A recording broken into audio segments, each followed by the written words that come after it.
Everyone, আসসালামু আলাইকুম। তো আজ তোমাদের সাথে একটা মিনি ব্লগ নিয়ে চলে আসলাম। আই হোপ তোমাদের কাছে এই ব্লগটা অনেক ভালো লাগবে। সো আজকে হচ্ছে আমি তোমাদের আমার বাগানের একটা ট্যুর দিব।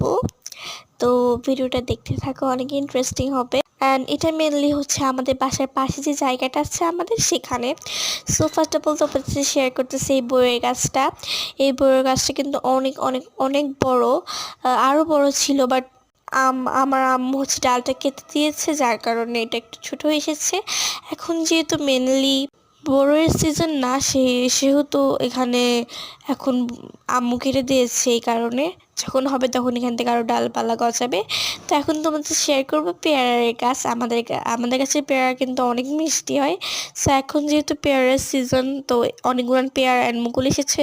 তো এই যে দেখো, মাশাল্লাহ অনেক অনেক পেয়ারা ধরেছে। তো আমি দেখাচ্ছিলাম, মানে আমাদের এই গাছটা কিন্তু মোটামুটি ভালোই বড় আছে।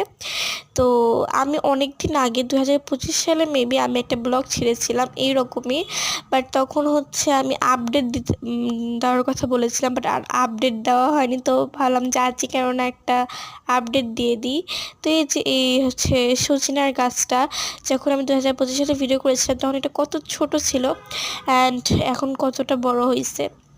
যাই হোক, এখন তোমার সাথে একটা ইন্টারেস্টিং ব্যাপার শেয়ার করবো। এই যে দেখো, আমাদের বেগুনের গাছে কতগুলান বেগুন ধরেছে। মাশাল্লাহ, এত ছোট একটা গাছ যে এত বেগুন ধরছে এটা আমরা এক্সপেক্টই করতে পারিনি।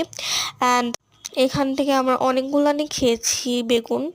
তো এটা মেবি সেকেন্ড বার খাওয়া হচ্ছে। না একটা পোকাও ধরেছিল, তো সেটা আমি একদম খুলে ফেলে দিলাম, ছিঁড়ে ফেললাম আর কি। তো বেগুনগুলো এত সতেজ লাগতেছিল, মানে কোনো প্রকার ভেজাল না, একদম অর্গানিক যেটাকে বলে। তো এই যে এখানে আমার বেগুনের গাছটা কিন্তু দুইটা ছিল, দুইটা বেগুনের গাছ। এখন আমি তোমার সাথে শেয়ার করবো এই মরিচের গাছটা। এই মরিচের গাছটা না আসলে কি বলবো, এটা অন্যরকম একটা গাছ। এটার মানে মরিচের কালারটা বেগুনি কালার, ফুলটা বেগুনি কালার। অ্যান্ড এটা আমরা 2025 সালে লাগাইছিলাম গাইস, তখন কত ছোট ছিল। তোমরা যেটা চাইলে দেখতে পারো, গিয়ে আমার আইডিতে দেওয়া আছে। আর এটা মাশাআল্লাহ এখন অনেক বড় হয়েছে, বাট কোনো ফল নেই। বাট এই যে দেখো, একটা মরিচ ধরেছে, একটা শুধু একটা মরিচ ধরেছে, তাও কতটা কালো। অ্যান্ড এটা না বেগুনি কালারের ফুল, অ্যান্ড মরিচটা একদম ডিপ কালো কালার যেটাকে বলে ওই রকম। তো তোমরা এই মরিচের কিছু কি জানো বা এটার ব্যাপারে? জানলে কমেন্ট